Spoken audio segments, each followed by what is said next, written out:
Hello guys, welcome to our channel. आज हम class 12th का केमिस्ट्री चैप्टर नंबर 1 सॉल्यूशन का इंडेक्स क्वेश्चन 1.11 करने जा रहे हैं। Let read the question. Calculate the mass of the ascorbic acid vitamin C C6H8O16 to be dissolve in the 75 gram of the acidic acid to lower its melting point by 1.5 degree Celsius. KF is equals to 3.9 kelvin kg per मोल। तो इस question में हमें क्या बोला है, हमें मास निकालना है एस्कॉर्बिक एसिड का।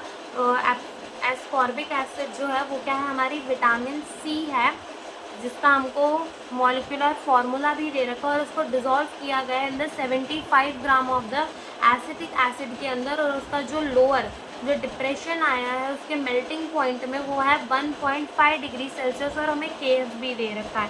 तो पहले गिवन क्या क्या है वो हम लिख लेते हैं।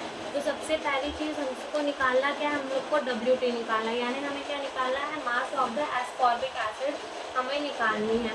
जो M2 है, M2 देखो यहाँ से हम क्या निकाल सकते हैं, मोलार मास निकाल सकते हैं। हमें फॉर्मूला गिवन है C6H8O6।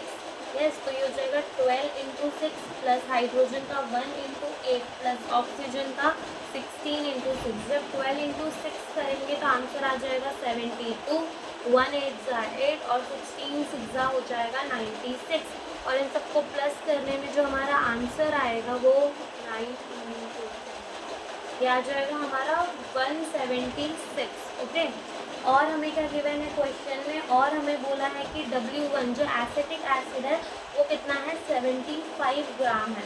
ओके, और हमें क्या गिवन है, हमें गिवन है डेल्टा TF कितना है, 1.5 डिग्री सेल्सियस है। और हमें क्या गिवन है, KF जो कितना है 3.9 केल्विन kg पर मोल।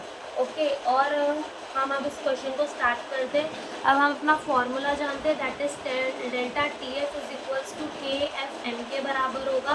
तो जो M हो जाएगा वो किसके बराबर होगा, डेल्टा TF अपॉन में KF के बराबर होगा। Delta TF is equals to 1.5 upon में जो KF है वो कितना है 3.9।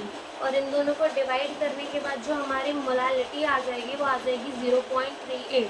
नाउ मोलालिटी का अगेन वही फार्मूला, मोल्स अपॉन में मास of the solvent in kg। मोल कैसे निकालेंगे, W2 अपॉन में M2 इंटू हमें क्या चाहिए, मास ऑफ द सॉल्वेंट चाहिए। सॉल्वेंट का मास चाहिए, किस में चाहिए, kg पे, पर हमें गिवन किसने है, ग्राम में, तो ऊपर करेंगे 1000 से मल्टीप्लाई इज इक्वल्स टू कितनी है मोलालिटी, 0.38 आई। सो अब हम अपने वैल्यूज़ पुट कर देते हैं। W2 तो हमें निकालना ही है, इंटू 1000 अपॉन में M2 हमारा कितना आया 176 इंटू जो W1 है वो हमारा कितना है 75 है। ओके, ये हो जाएगा 0.38। ओके, अब यहाँ से जो हमारा इन दोनों को हम मल्टीप्लाई करेंगे, W2 इंटू 1000 अपॉन में इन दोनों को जब हम मल्टीप्लाई करेंगे तो जो हमारा आंसर है वो आ जाएगा 13200।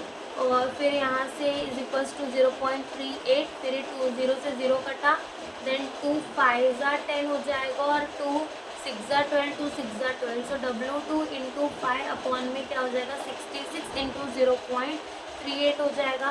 सो W2 इंटू 5 यहाँ से ये 66 जाकर क्या हो जाएगा, मल्टीप्लाई हो जाएगा, तो हमारा कितना आ जाएगा, ये 66 मल्टीप्लाई बाय 0.38 होगा, फिर आ जाएगा 25.08। और W2 जो होगा वो होगा 25.08 डिवाइड बाय 5। और इन दोनों को डिवाइड करने के बाद जो हमारा आंसर आएगा इट इज़ द 5.0 ग्राम, यानी कि 5 ग्राम ऑफ एस्कॉर्बिक एसिड हम डिजोल्व करेंगे 75 ग्राम ऑफ एसिडिक एसिड के अंदर to lower its melting point by 1.5 degree Celsius. तो हमसे ये इस क्वेश्चन में पूछा था। Thank you for watching the video.